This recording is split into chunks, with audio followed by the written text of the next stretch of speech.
Jabalpur Rani Durgavati university के canteen में बुधवार की दोपहर उस समय हड़कंप मच गया जब बाइक में सवार दो लड़कों ने दहशत फैलाने के उद्देश्य से एक के बाद एक दो बम फेंके। दो में से एक बम फट गया जिसमें कि कैंटीन में बैठे छात्रों में दहशत फैल गई। घटना के बाद कैंटीन में बैठे छात्र यहां वहां भागने लगे। वहीं सूचना मिलते ही सिविल लाइन थाना पुलिस मौके पर पहुंची और बम पटक कर दहशत फैलाने वालों की तलाश में जुट गई। पुलिस ने घटनास्थल के पास लगे सीसीटीवी कैमरे खंगाले जिसमें कि बम फटते हुए दिख रहा है। घटना की सूचना मिलते ही सिविल लाइन थाना प्रभारी रमेश कौरव मौके पर पहुंचे और कैंटीन में बैठे छात्रों से जानकारी ली। थाना प्रभारी ने बताया कि रानी दुर्गावती विश्वविद्यालय की कैंटीन में कुछ छात्र बैठे हुए थे। उसी समय मुंह पर काला कपड़ा बांधकर बाइक में सवार होकर दो युवक आए और एक के बाद एक दो बम फेंके। बम फटने की आवाज से आसपास दहशत मच गई। यूनिवर्सिटी की जो कैंटीन है वहाँ बम चलने की सूचना थी। आके देखा गया तो यहाँ दो बम चलाए गए हैं अज्ञात व्यक्तियों द्वारा।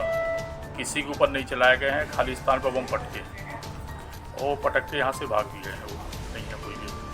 अभी जो लोगों द्वारा बताया जा रहा है कि एक बाइक से दो व्यक्ति आए, दो फूटे हुए बम हैं और दो गेट के बाहर जिंदा पड़े हुए थे। एनएसयूआई के नेताओं का कहना है कि अदनान अंसारी लगातार विश्वविद्यालय में फैले भ्रष्टाचार और अनियमितता को लेकर शिकायत कर रहे हैं, इसलिए संभवतः उनके ऊपर ही सुअर मार बम फेंके गए हैं। उन्होंने बताया कि अदनान किसी काम से परीक्षा विभाग में आया था। अधिकारी न होने के कारण वो कैंटीन में आया और जैसे ही आकर बैठा तो बाइक में सवार होकर दो बम पटके गए। हमारी जिला एनएसयूआई के उपाध्यक्ष अदनान अंसारी कुछ देर पहले ही जो है विश्वविद्यालय परिसर में कैंटीन में आए थे और अचानक जो है उनकी कैंटीन के अंदर एंट्री होती ही साथ जो है यहाँ पर धमाकों की आवाज़ सुनाई दी। उन्होंने बाहर निकल के देखा तो दो लोग जो है मुंह बांधे हुए थे और बिना नंबर की गाड़ी में सवार थे। वो लोग यहाँ से भागते हुए नजर आए। उन्होंने हमें फ़ोन किया और फ़ोन के बाद जब यहाँ पर हम आए तो हमने देखा कि दो बम यहाँ कैंपस में कैंटीन परिसर में फूट चुके थे और दो जो है शायद वो इन्हीं वजह से नहीं फूट पाए होंगे, वो पड़े हुए थे। संबंधित थाने की पुलिस आई और उसने जो बम है उनको जब्त कर लिया। प्रथम दृष्टया ये प्रतीत होता है कि असामाजिक तत्वों का विश्वविद्यालय में लगातार आना जाना है।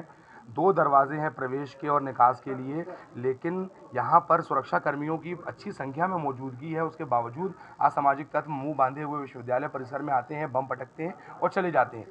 मैं यहाँ बैठी थी धूप में और थोड़ी देर तक बैठी रही, फिर उठ के भीतर को गई है। वैसे दो लड़के आए बाइक में तो हम सोचे शायद भीतर कैंटीन में आ रहे हैं, तो हमने ध्यान नहीं दिया कि आते ही रहते कैंटीन में बच्चे, तो ध्यान नहीं दिया। उनने इकट्ठे बस एक बम फेंका तो मैं डर गई एकदम से, तो दूसरा बम भी फेंके और फेंक के एकदम धुआं हुआ और कुछ दिखाई नहीं दिया। हम डर गए तो भीतर भागे और वो लोग बाइक उठाए भाग गए। अच्छी बात यह है कि किसी तरह की चोट नहीं आई।